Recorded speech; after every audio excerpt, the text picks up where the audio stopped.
you need to explain to us, what is My Wardrobe HQ? My Wardrobe is the UK's premier destination when it comes to circular fashion. We enable rental, resale and subscription. We can help you sort through your wardrobe, take those pieces away from you, and we operate them on your behalf. And eventually we pay out your earnings. Hi and welcome to Driven Women, brought to you by Cash and Rocket. I'm Julie Brangstrup, and this is a space where horsepower meet ambition, where style, energy and a little bit of rebellion fuel every conversation. Fashion industry, it's the second most polluting industry in the world. So how do we move from a very linear model, which is take, make, waste, to a circular model where we can reuse, repair, resell, recycle? How do you run your team? I try to create an environment that allows them to lead, experiment and fail safely. I think failure is a great opportunity to learn if it's not repeated. What would you say to yourself at the age of 21? Two things really. One, be authentic. A client is more likely to follow you and your brand if your story resonates with them. Second thing is be resilient, but also learn to iterate and pivot quickly, because inaction has a strong cost.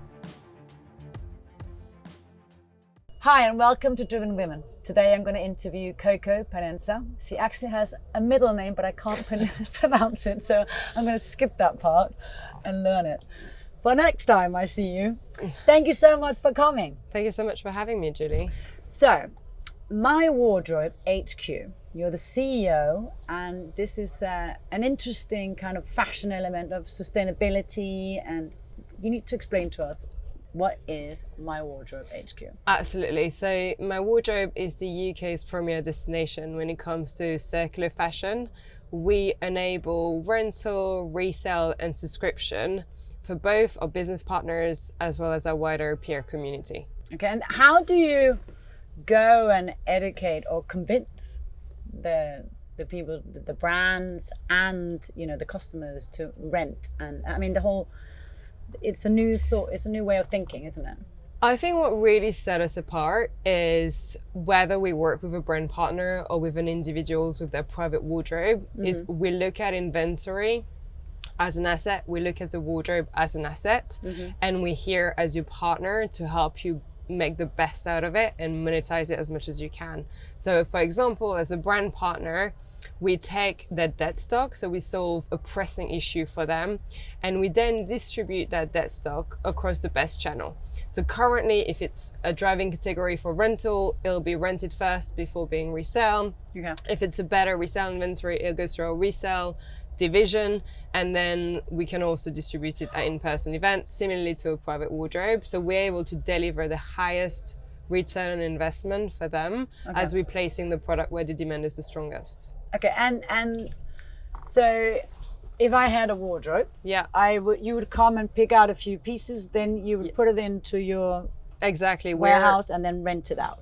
Yeah, so we're full 360 white glove service. What does that mean is we come to you, we can help you sort through your wardrobe, we can work with your stylist directly, we then take those pieces away from you and we operate them on your behalf. So we do everything from digitalization to pricing to reselling them, and eventually we pay out your earnings. I think the other key part why brands and customers have perhaps felt a bit more trust with My Wardrobe is we've been very focused on building a luxury service. So from the brands we're carrying to how we speak to our customers, how we deliver that service, we always go above and beyond for it to feel as exciting and as inspiring as buying new.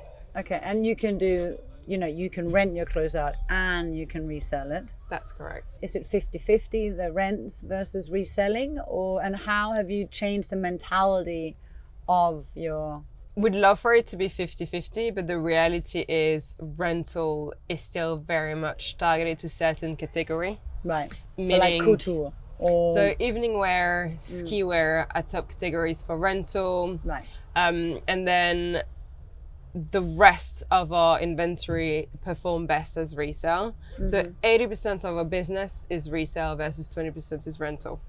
Oh, wow. Okay. Which I think that's not something that many people actually know. I think because we were a pioneer as a rental platform, most of our community do expect us to be half-half, or actually be a little bit heavier on rental. But it's been really interesting to see throughout the year, especially in the current times, how a community have shifted their mindsets and naturally gone towards investing in pieces that will pass the test of time and renting items that might not be for them, so it's not their style, or it might be very geared toward an event. And I guess also lockdown had a big effect on the rental because they didn't have so many events to go to, or ski holidays. Yeah, absolutely. So I think lockdown definitely slightly slowed down rental, but right after lockdown, when lockdown lifted, it was what we call back then, you know, the golden years, the Gatsby year, and we saw a huge surge in rental because everyone was going out, everyone wanted to have fun. I think there was a real kind of spike of enthusiasm towards dopamine dressing, wearing things that were really, really fun. Yeah. And we definitely felt it within, you know, our rental segments. I think the more we've been going luxury and focusing on very rare pieces, we've got now a lot of rare collector pieces. It seems like the community loves it so much that they don't want to give it back. Yeah. So do they end up buying it? So that we've got a huge conversion of rent to buy. Yeah. And it makes sense, right? I mean, we're in a car. If you're gonna buy a car, you take it out on a test drive. Mm-hmm. I say that to my client all the time. If you're gonna invest in a luxury handbag, I'll be so broke.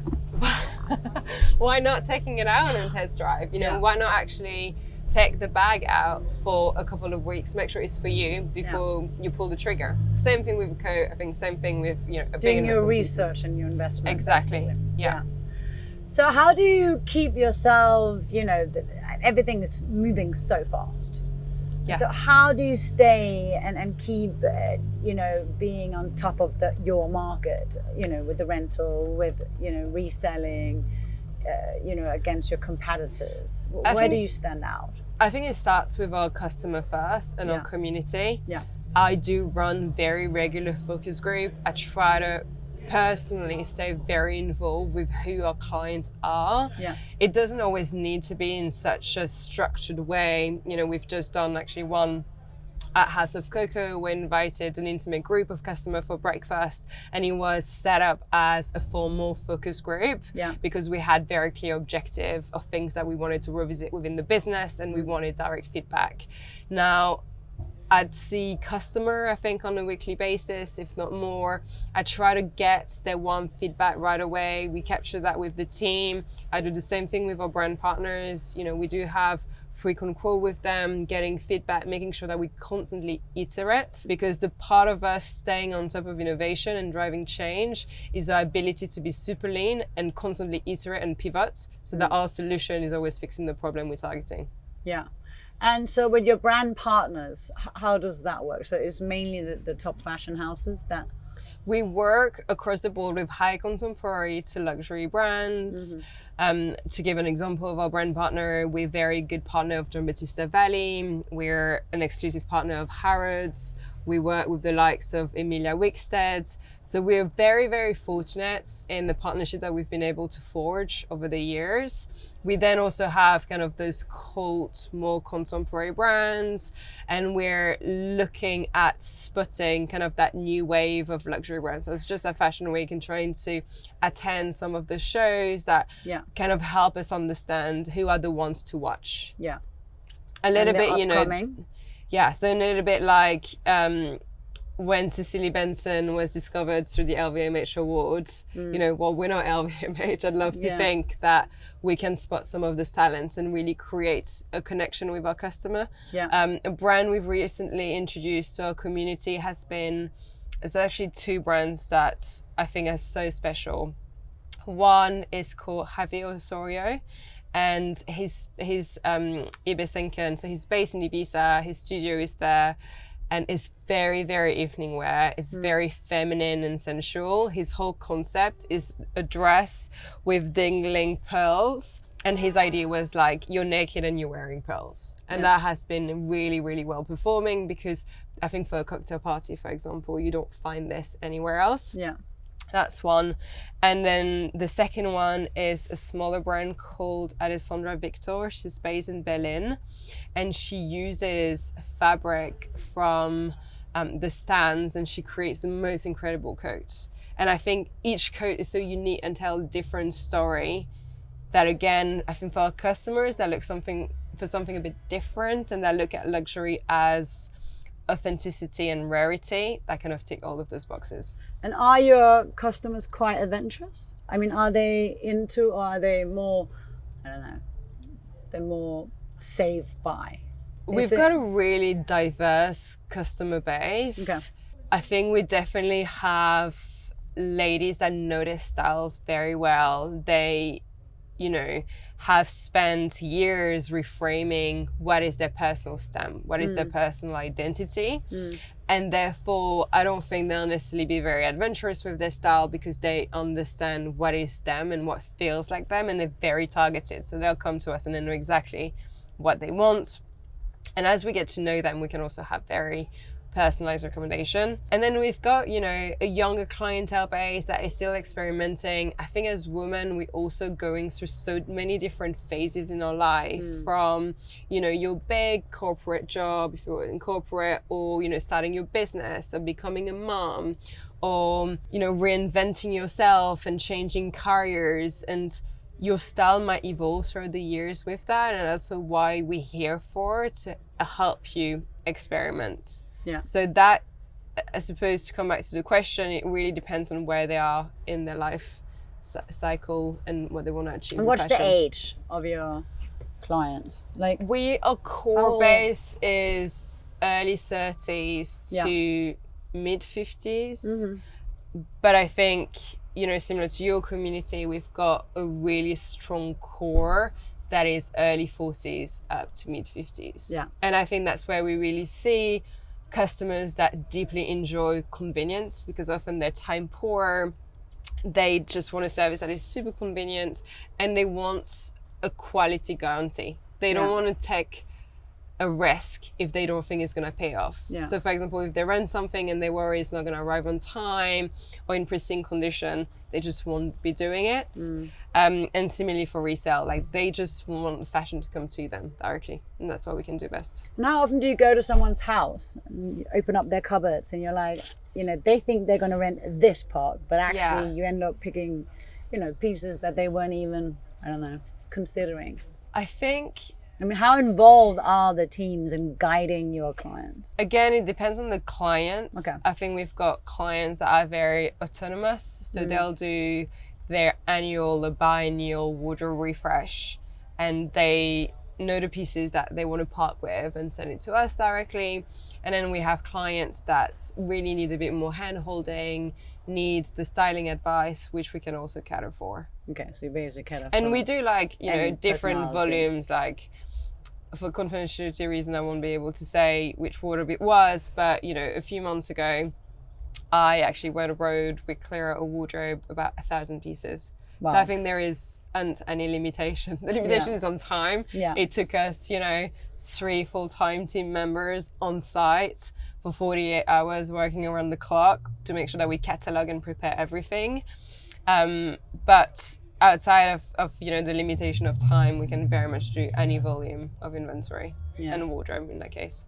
1,000 pieces, that's a lot. Yes. Wow. And incredible pieces. So as a female CEO in a fashion industry, obviously, but how do you run your team? What is your tools of keeping them excited, engaged? I think what is your leadership? I'm naturally quite a high energy person, and I'm very positive. I'm like an eternal optimist. So I'll go up to the office. I'm at the office pretty much every day. I think it's really hard to inspire a team from your dining table. Yeah. And therefore I believe in being in the trenches with the team. Yeah. Leading them and showing them the way and inspiring them to work hard. Yeah.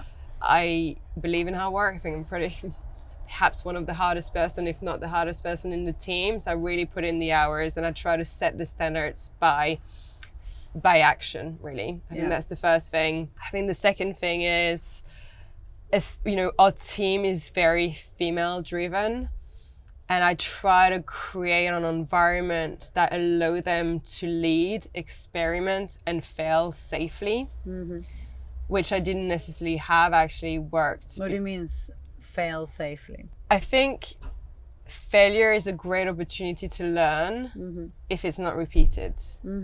I think, of course, if someone does the same mistake over and over again, you might want to think about, is it a process issue? Is it, not following Change your strategy. guidelines? You might think that there is a problem, but I think if someone perhaps does a mistake, that's an opportunity for the entire team to learn. And so celebrating failure as much as we celebrate success, and understanding like, why did that happen? What is the key learning lesson that there is here?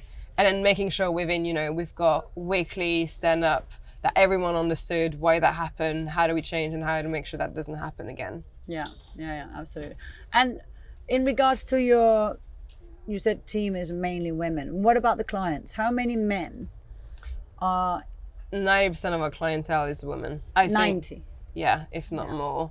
The men that are clients are often coming to us for gifting purposes. They'll come to us, especially during the Christmas season. We have so many men coming to us and showing us picture of like, this is the jewel bag that I'd like to get to my girlfriend or my wife. What do you think? Can you advise me? Yeah. We get a lot of gifting requests. We do have quite gay community that has been forming as well, and that has borrowing from us that we've been kind of like looking and encouraging of growing. But currently we still predominantly women driven. Okay. In regards to, the whole sustainability of it. So when, I'm assuming you have a warehouse, and within that warehouse, is it kept a bit like, how do you keep it all under control and know exactly what's in and what's out? Is it a program that AI have, or is it? Not yet AI, but we really believe in the power of data, and we very strongly harness data. What does that mean is each of our garments are actually RFID tagged. So we know exactly in real time the status of that piece, where is it in the warehouse. We know exactly how many time it has gone out, if it's a rental piece.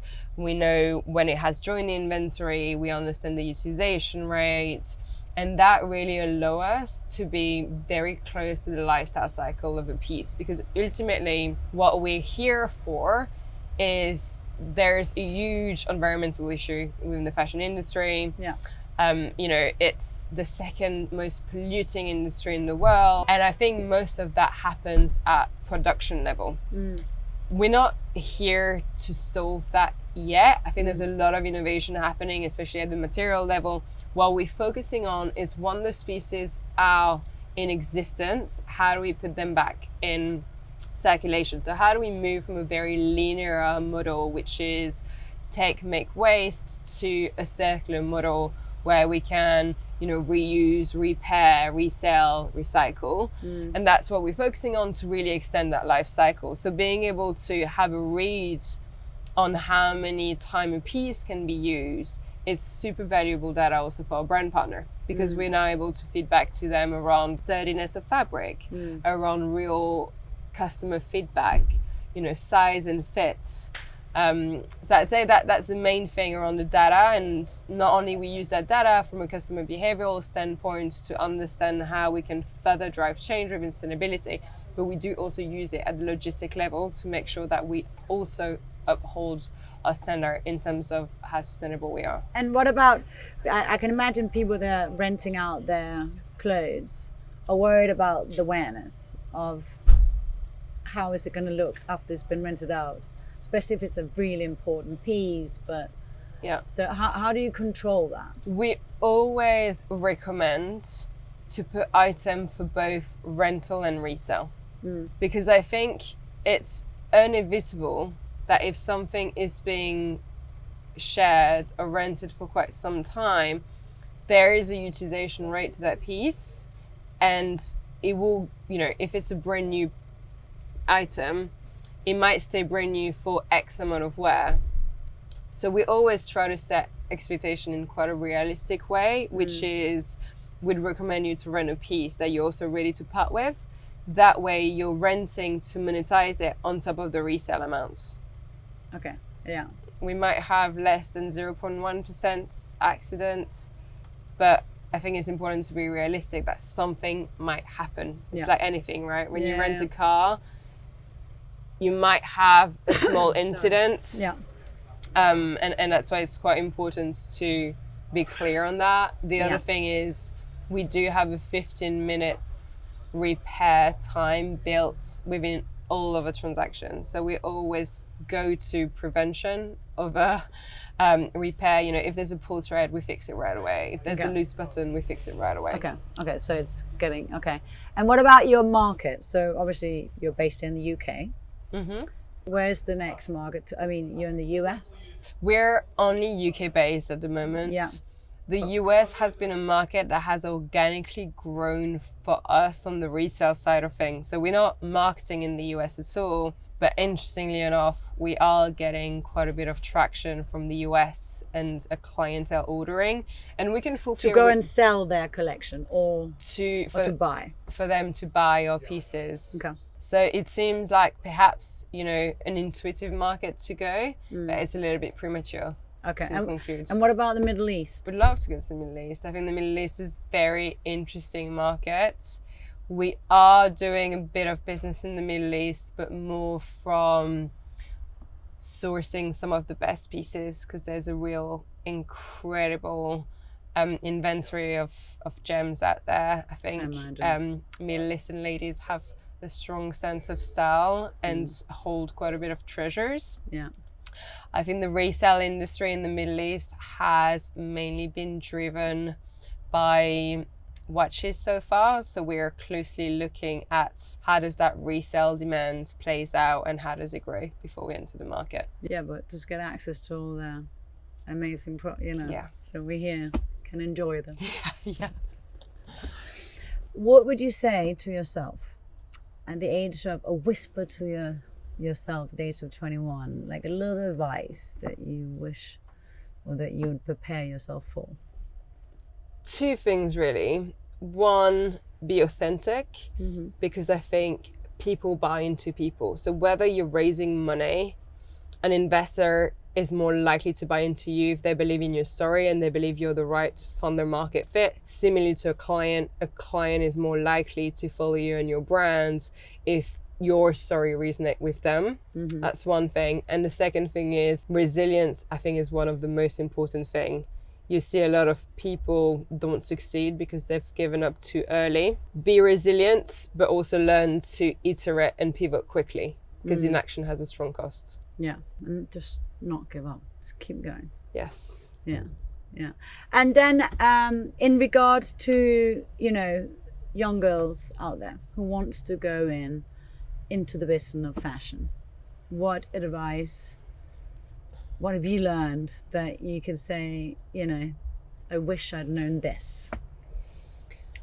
Or is it just good to try all the mistakes because that's what brought you there in the end? I think just be bold. I didn't start my career in fashion. I started my career in hospitality. And that really taught me the millimeter of excellence and how a lot of the customer experience lies in the intangible items. And that's what makes the magic, right? That's why we're in front of the peninsula.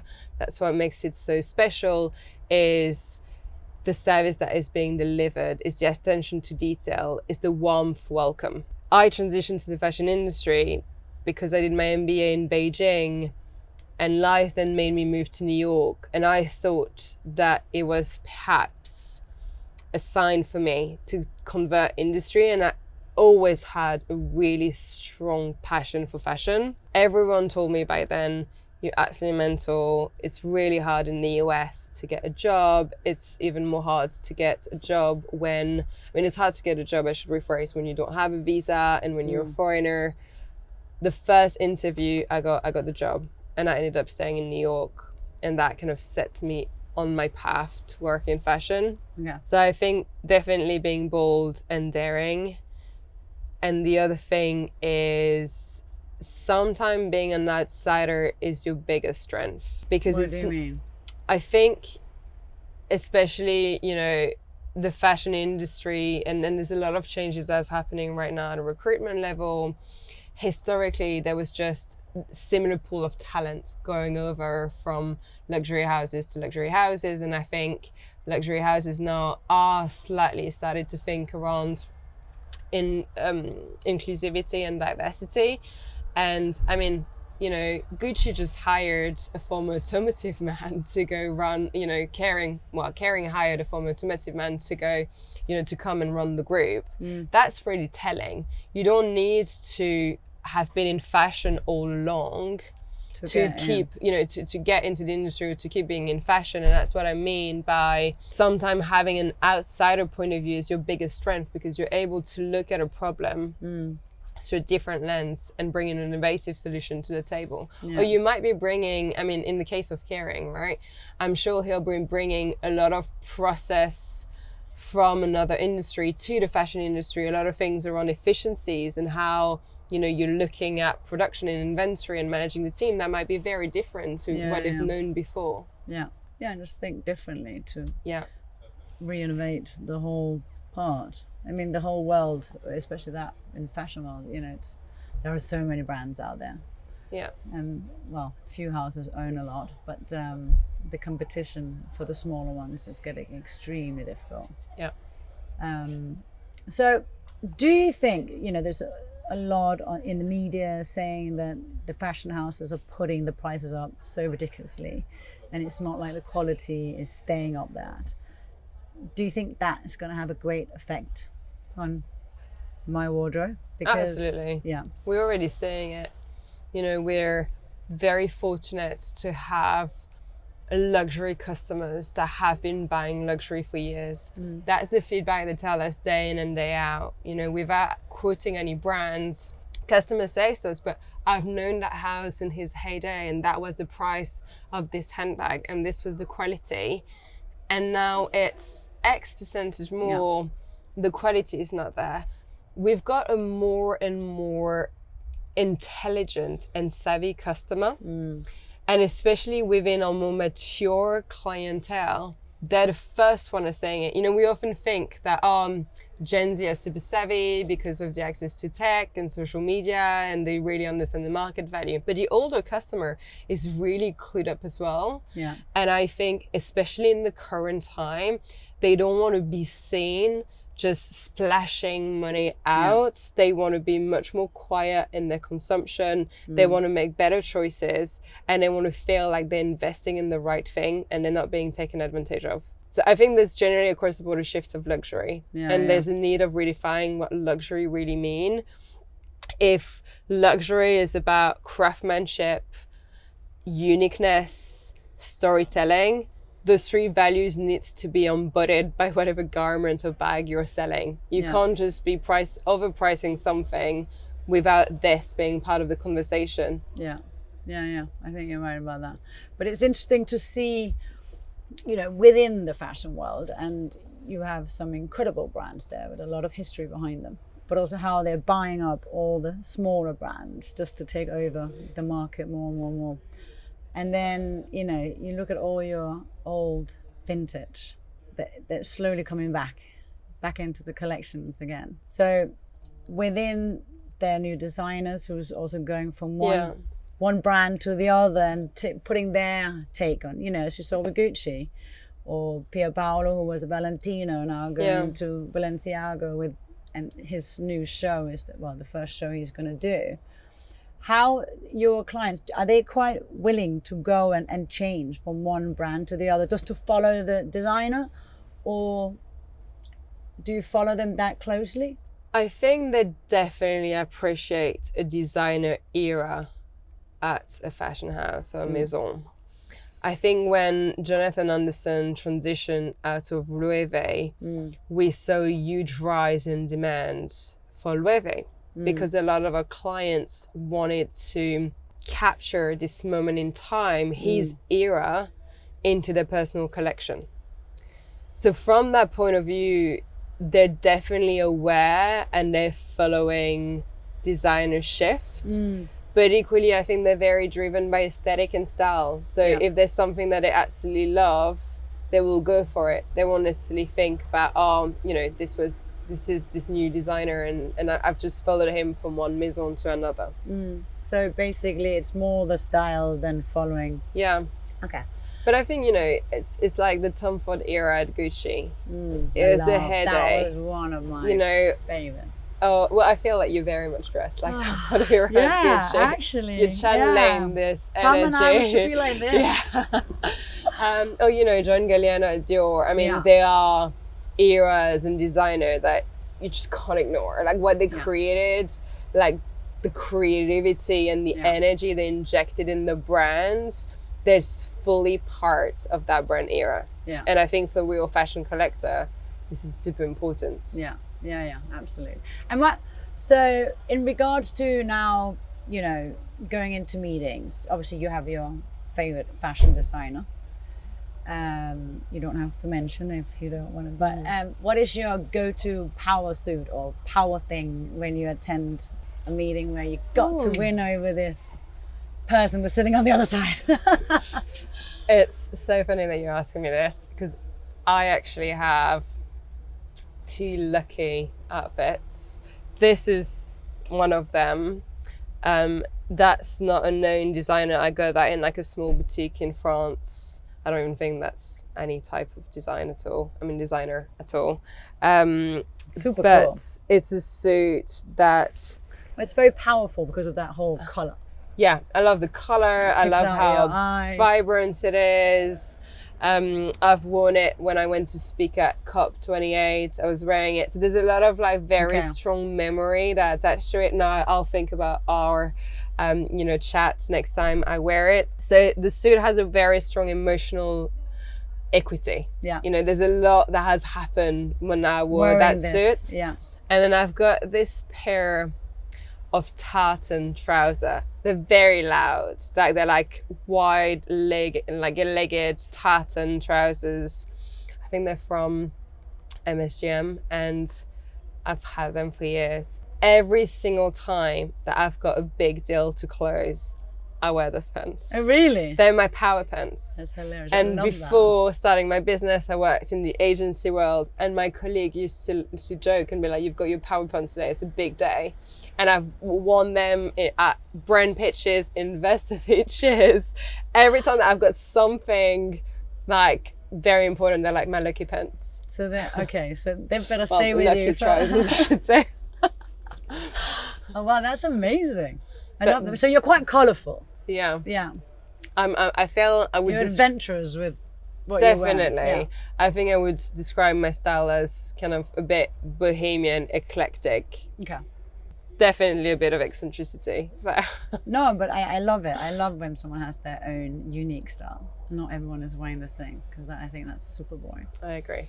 But saying that, I'm quite, not conservative, but I am not that colourful. I mean, you wouldn't see me in a pink suit. Whereas some of the girls that see me in the pink suit. So, a red suit, yes. I mean, I am not a much pink person.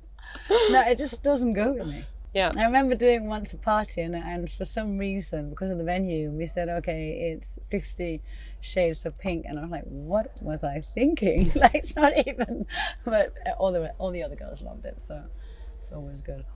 But so there are certain colors that also are powerful when you come in, and you know, throughout years of looking at these powerful women that I've gone into meeting with, red has been a big part.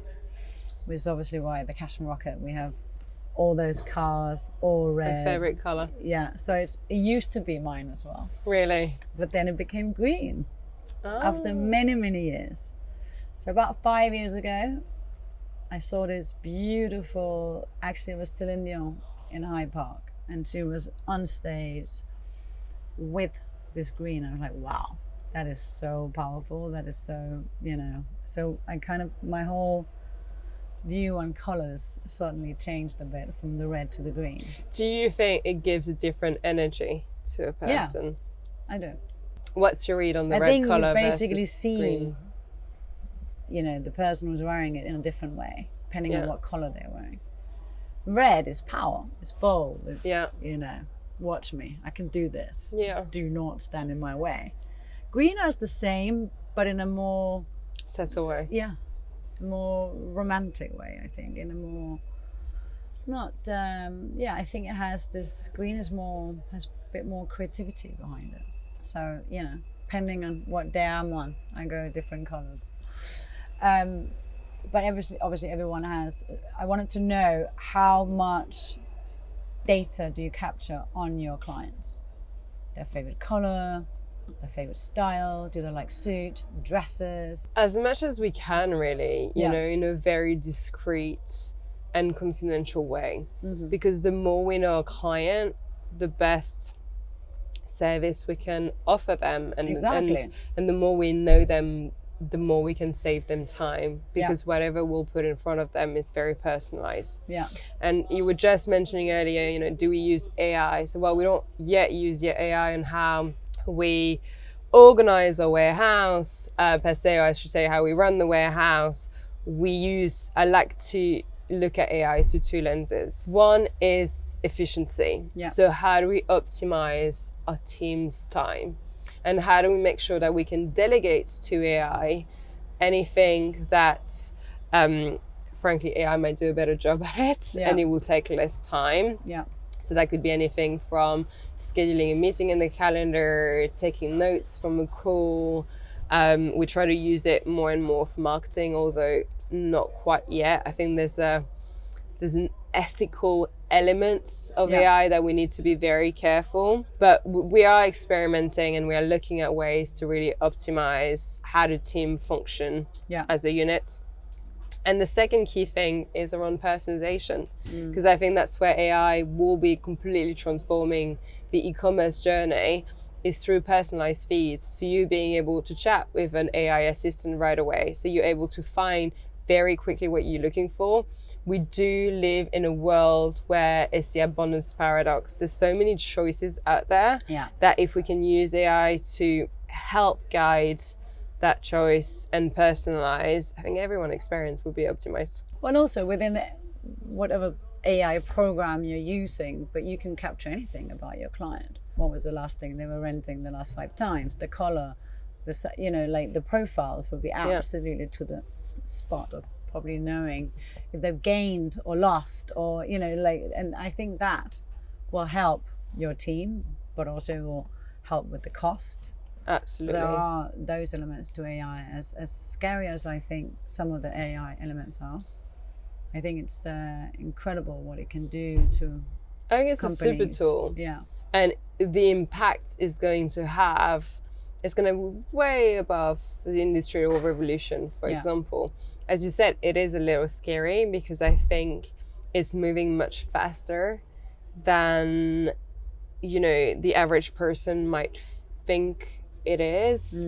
To the point we just discussed, there is a need to use AI from a very ethical point of view. And I think we're about to see a lot of government regulation rethinking a little bit around, you know, the use case of AI and how you limit some of this. I think it's going to be tough for them to control, though. Sadly. And I think the youth, I mean, the generation of my children, you know, they won't know a world very soon without it. Which we're still used to doing all the manual work, and, you know, so it'll be interesting to watch that whole cycle. So within your team, all of your teams are basically hired because of their passion for sustainability or fashion, or the creative team that comes together to brainstorm? The one main thing I look at when I hire someone is their personality, their energy, and their approach to the work. I think someone's attitude is sometimes more important than their experience, because someone that is really willing and has a can-do attitude can achieve more at times than someone that has a lot of experience. And especially, you know, sometimes when you pick someone that has a lot of experience, they might have a lot of experience doing things a certain way, we might be a different type of business. We do need that elasticity in terms of flexibility. You know, we're trying to drive change, and we need to be hiring people that are comfortable in change and in a changing environment. That's not everyone. So I think that's the first thing that I'm looking at. Obviously, you know, knowledge of industry and knowledge of what we do, and a passion for what we do is quite important, because we want to make sure that our team is aligned with the mission. But that often, I suppose, comes second to really just picking someone that is a bit of an all-rounder, that is very driven and just is willing to get the job done. Yeah. And, you know, this whole fast fashion, do you think that the youth are changing their mind game about that and want to, you know, be more involved in saving the world? You know, not buying some of those brands that are turning around and producing God knows how much, but actually think about what's happening. What is it doing to the world? The education, is it out there? I think if that was the case, a lot of fast fashion companies wouldn't have the turnover that they have. I think there's this general gap between intention and action in the youth. I think we're seeing a lot of the youth being very strong at advocating the change that they want to see for the planet, but then they still shop from Shein and Zara. Would love to see a bit more change to that. And I also think one of the reason might be accessibility, and them not necessarily being able to afford, especially if they're students, items at a higher price. Yeah, so therefore they can't actually wear. And would that be something that my wardrobe would think of creating something for all those incredible young girls who wants to go to their first job with, you know? Yeah, well, I think that's why rental has an important part, because you are accessing a piece at a fraction of the retail price. So while we encourage our customers to look at making sustainable choices first, of course, affordability sometimes do need to be taken into consideration. And I think especially for younger girls, that is an amazing option. You know, we have a great subscription as well in terms of like more day-to-day items and handbags, which would be a great fit for a younger girl that wants rotation without the cost commitment.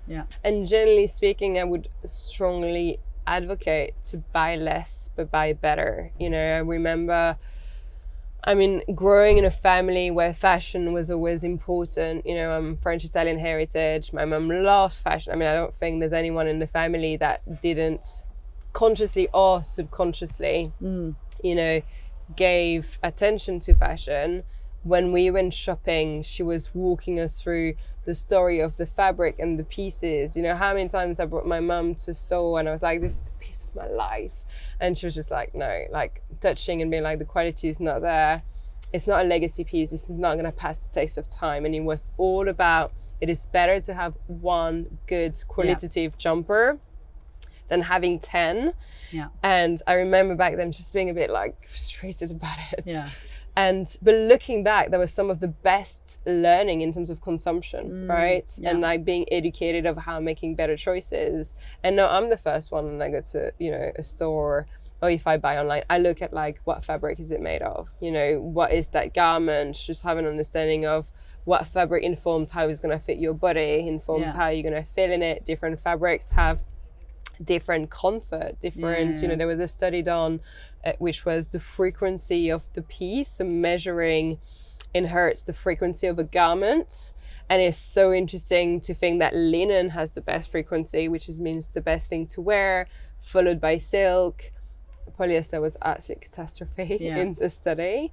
But taking all of that into consideration, and I think maybe there's an education piece that needs to be done with the younger generation, which is, it is okay to not follow all of the trends. It is okay to find, you know, pre-loved items that are more affordable. And it's okay to not have 20 jumpers and maybe just have 5. And then if you want novelty, you sell some of them, you invest that money or you rent. Well, and it's super okay to have your own style and you know, stand out and be different. Yes. And unique. Yeah. Yeah. All right. Is there like a message that you like to send out there of an educational little strap line that comes, you know, combines the sustainability and what my wardrobe is all about? Yeah, absolutely. I think it's important to realize that we have enough clothes to dress the next 6th generation. And I think keeping that data point in mind next time you go shop will maybe enable you to make better choices. I think generally speaking, we haven't been looking at our wardrobe as an asset, but it is an asset. And I think we should look at it to the point of view of it should be working really hard for us. It should bring us more money. It should be focused on investment pieces with maybe things that are long-term investment, with short-term investments, and generally enjoying the process as we go, because fashion is a strong way of expressing oneself identity and having fun. And sometimes we do forget that slightly. Amazing. Thank you so much for joining me and for talking about your incredible company and where we should all be heading next time we have a big gala. With pleasure. Thank you. Thank you.